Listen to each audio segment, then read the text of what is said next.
Bonjour à vous tous et bienvenue à Média en scène. Nous poursuivons ce tour d'horizon entre le journalisme et la connaissance, qui est l'une des thématiques principales de ce festival international des médias. Je reçois maintenant Aurélie Jean, vous la connaissez forcément, vous l'avez lu et entendu, vu sur les plateaux de télévision. C'est une jeune scientifique émérite, qui est aussi entrepreneuse, qui est spécialiste des algorithmes. Elle est autrice de L'autre côté de la machine, ce petit livre rouge, j'allais dire, qui est maintenant en édition de poche et qui est un voyage d'une scientifique au pays des algorithmes.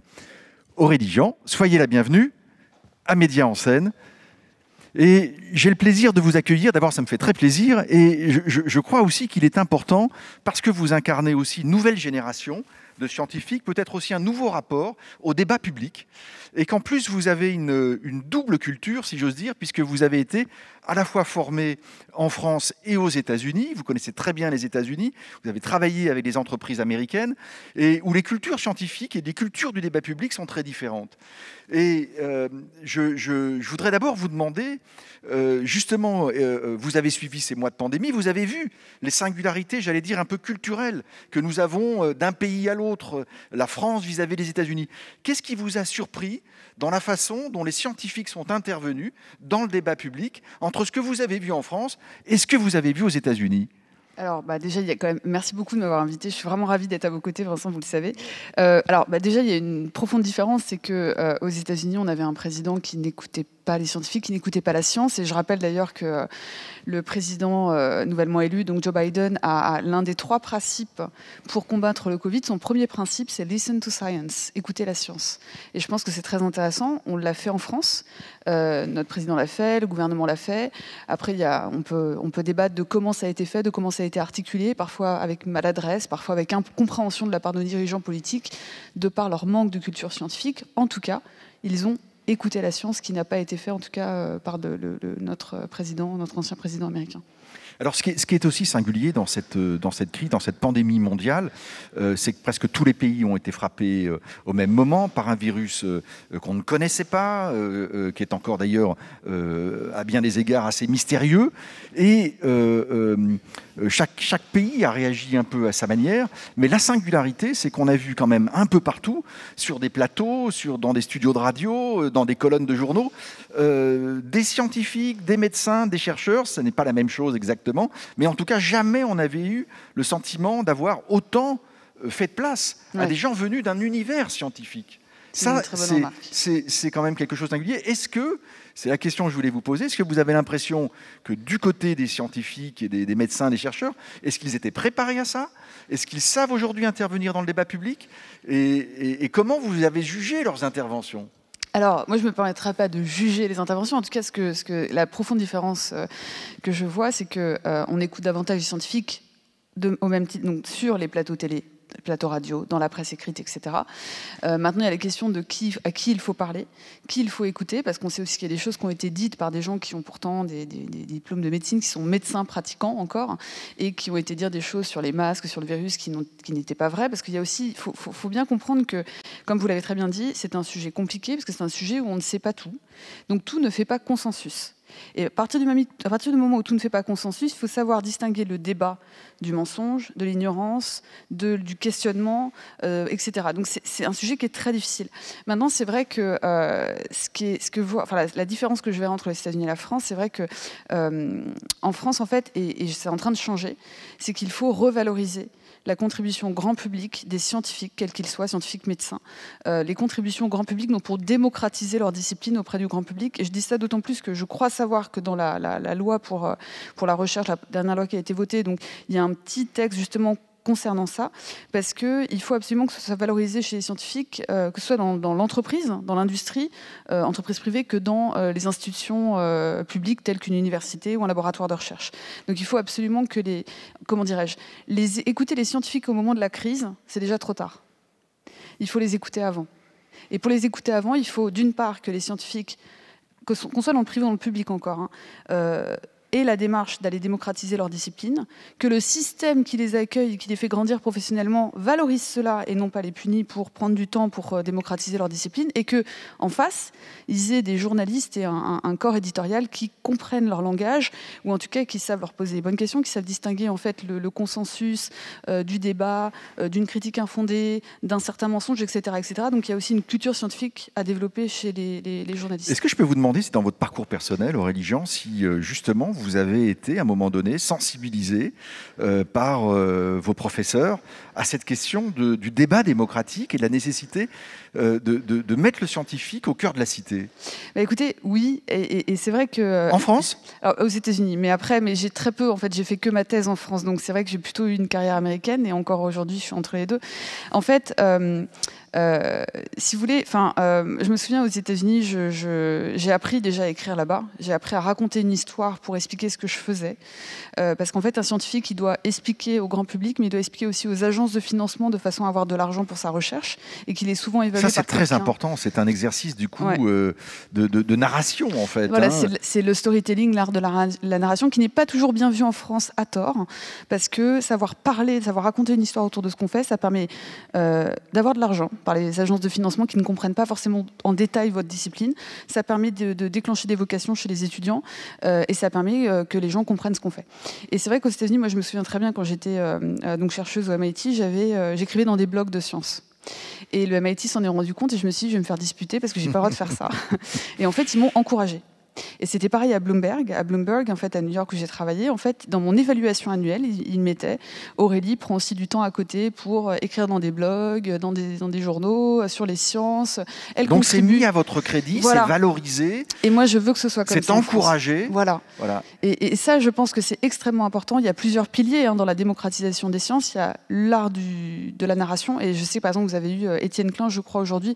Étienne est l'un des plus grands, pour moi, comment j'aime pas vulgarisateur, voilà, des sciences, il sait raconter des histoires, il sait initier. Il démocratise le savoir. Il est extrêmement bon. Pour moi, c'est l'une des grandes figures en France. Et on a besoin de plus d'Étienne Klein. Voilà, c'est ça que je veux dire, et qu'il faut maîtriser cet art. Et vous avez l'impression qu'aujourd'hui, par les jeunes générations de chercheurs, que cette idée du débat public a progressé, c'est-à-dire qu'il y a eu quand même une culture scientifique qui était très installée dans j'allais dire peut-être un peu méchamment, mais dans le confort des labos et des colloques. C'est une très bonne question. Est-ce que là, le changement de génération ou l'évolution des générations va permettre de faire autrement? Oui, parce que le média a changé. C'est-à-dire qu'il y a encore 10 ans ou 20 ans, le média de communication, le média pour le débat public était la presse traditionnelle. Quand je dis la presse traditionnelle, c'est aucun jugement, parce que je défends la presse, vous le savez, la presse papier. On peut vous lire aussi d'ailleurs voilà, dans le point, toutes les semaines. Je défends la presse, je n'aime pas la presse. Donc vous venez dans l'arène publique, du débat public. Vous n'avez pas peur de ça? Non, alors après, on est attaqué aussi, mais il y a quand même la plus grande vague de bienveillance qui vous soutient. Et puis moi, surtout, dans mes articles, jamais je donne de leçons, jamais. Moi, je donne des perspectives pour que les gens soient armés, équipés pour développer leur propre avis, en tout cas distinguer encore une fois le consensus du débat, du mensonge, de la critique et infondée. Et concernant les jeunes générations, il y a encore 10 ou 20 ans, le média, donc la presse, la radio, la télé était l'endroit où se faisait le débat public. Il se fait toujours là, mais pas que.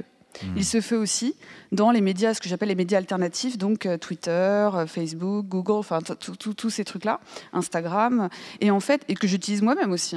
Et en fait, là, les jeunes se sont emparés de ces médias pour exprimer, démocratiser. Et il y a énormément de jeunes scientifiques qui démocratisent, qui ont des chaînes YouTube, qui ont des fils Twitter où ils expliquent des concepts scientifiques, même basiques. C'est assez incroyable, en fait. Medium, qui est un super site. Donc voilà, donc les jeunes en fait s'approprient le débat public à travers les nouveaux médias, et je pense que du coup ça rend d'autant plus l'idée intéressante d'aller confronter aussi les générations et voilà, et que même par exemple dans notre conseil scientifique pour que le gouvernement a mis en place donc par rapport à la crise qui est nécessaire, qu'on s'entende, qui est très important, j'aurais aimé qu'il y ait aussi des jeunes en fait. Voilà. Ça, c'est effectivement très important. Et pas simplement une seule génération, c'est une excellente remarque. Aurélie Jean, j'ai envie de vous Média en scène, c'est aussi l'occasion, à travers ce que vous venez de dire là, de susciter aussi un peu d'évocation. On a besoin d'une plus grande qualité du débat scientifique, on a besoin aussi que de jeunes générations s'intéressent aux sciences et à travers des parcours qui sont peut-être en ce moment revalorisés. Est-ce que, alors vous le racontez dans le livre dont je parlais à l'instant, de l'autre côté de la machine, vous racontez votre parcours, c'est aussi un récit très personnel que vous faites, et on sent bien la façon dont vous avez à un moment donné été intéressé par les sciences, et je voudrais que vous nous le racontiez en quelques instants. Qu'est-ce qui fait qu'une personne, une jeune génération comme vous, à un moment donné, se dit « je peux me faire un très joli parcours professionnel dans le domaine des sciences ». Alors, c'est intéressant que vous disiez ça, parce que je pense qu'on ne doit jamais penser parcours professionnel lorsqu'on est un jeune étudiant. C'est mon avis. C'est-à-dire que moi, j'ai fait des sciences parce que j'aimais les sciences. Je me suis pas dit... Il faut d'abord aimer la matière. Voilà, exactement. Et je pense que c'est une erreur, et encore plus aujourd'hui, de penser parcours professionnel, d'autant plus qu'on ne sait pas dans quel métier nous allons évoluer, parce qu'on ne connaît pas les métiers du futur. Voilà. Donc, en fait, moi, je ne savais pas que j'allais faire ce que j'ai fait. J'ai travaillé dans la finance, j'ai travaillé dans la médecine, enfin, je continue dans mon projet de recherche. On ne peut pas prévoir. Donc, en fait, moi, moi j'ai toujours eu une appétence pour les sciences. J'ai eu la chance, en plus, mon papy et mamie qui m'ont élevé. Mon grand-père a été un grand... Il avait beaucoup d'appétence pour les sciences. Vous avez été très soutenu familialement, voilà, c'est ça, très encouragé. Voilà, très encouragé. J'ai eu beaucoup de chance. Et en plus, mon grand-père était féministe, ce qui a bien sûr aidé dans ce sens. Mais en tout cas, moi, c'est toujours parce que j'ai aimé les sciences. Et à un moment donné, je me suis rendu compte que grâce aux sciences, on pouvait faire plusieurs choses. D'une part, comprendre le monde, d'autre part, le construire, et aider les autres à le comprendre et à le construire. Et en fait, ça, c'est formidable ce que vous venez de dire, parce que ça donne envie pour le coup. Mais complètement. Et du coup, vous avez le pouvoir. Vous allez pouvoir changer les choses. Vous avez le pouvoir. Vous savez, dans la vie, on souhaite avoir de l'influence. Je me souviens d'une juge en fait de la cour du Massachusetts qui m'avait dit, Aurélie, dans la vie, tu veux soit avoir de l'influence ou du pouvoir, il faut choisir ton camp. Et je lui ai dit, moi, je veux de l'influence. Pour avoir de l'influence, il faut avoir aussi un peu de pouvoir. Et en fait, cette influence, on l'a à travers ce qu'on construit. Et en fait, les sciences permettent de comprendre le monde, de le construire, de le modéliser, voilà, et de le co-construire, parce qu'on ne peut pas le construire seul dans son coin en tant que scientifique, il faut aussi le faire avec tous les gens qui sont des gens du métier, le citoyen, le dirigeant, etc. etc. Et je trouve que ça, le fait de pouvoir construire et comprendre le monde, c'est la plus belle... C'est la plus belle définition du scientifique, je trouve, et en plus, vous l'insérez dans une dimension collective, en fait. Oui, oui. Ça, c'est vraiment intéressant. Et peut-être pour terminer sur cette thématique-là, on pourrait vous garder très longtemps, Aurélie. Là, vous venez de le dire, c'est un message qui devrait donner envie. Mais est-ce que vous avez le sentiment, alors qu'on est quand même un pays où il y a eu des très grands scientifiques, on a au 19e, au début du 20e, des grands noms de la science en France, est-ce que vous avez l'impression que cette culture s'est un peu délitée, un peu effacée, peut-être qu'elle revient ? Alors, c'est intéressant parce que je pense que ce n'est pas propre à la France. C'est-à-dire que les sciences ont été il y a eu une sorte de désamour de la part des jeunes générations envers les sciences. C'est en train de changer. C'est en train de changer parce que les gens se rendent compte qu'avec les sciences, on peut faire beaucoup de choses, qu'on peut avoir de belles carrières professionnelles, pour reprendre le terme, et que surtout des carrières qui ne sont pas tracées. Et ça, c'est intéressant parce que les jeunes ne veulent pas de carrière tracée aujourd'hui. Maintenant, c'est vrai que par exemple, on a vu le cas d'Emmanuelle Charpentier qui vient d'avoir le prix Nobel de chimie et qui n'a pas fait sa carrière en France, mais je la blâme pas, je la comprends. Moi aussi, je n'ai pas fait ma carrière scientifique en France et je la continue en partie en fait en France, mais principalement aux États-Unis. Et en fait, je pense que c'est plutôt essayer de comprendre pourquoi les scientifiques partent. Et moi, j'aime pas parler de fuite de cerveau parce que je pense qu'il faut les laisser partir pour qu'ils puissent faire rayonner la France à travers le monde. Pourquoi pas revenir ou travailler en collaboration? Il y a des gens qui le font, j'ai beaucoup d'amis aux États-Unis qui le font, travaillant avec la France aujourd'hui. Je pense qu'il faudrait comprendre en fait j'avais fait un article là-dessus, souvent on pense que c'est le salaire. Bien sûr, le salaire, ça joue, qu'on s'entende, les moyens pour faire de la recherche et tout. Mais il y a aussi la question de liberté.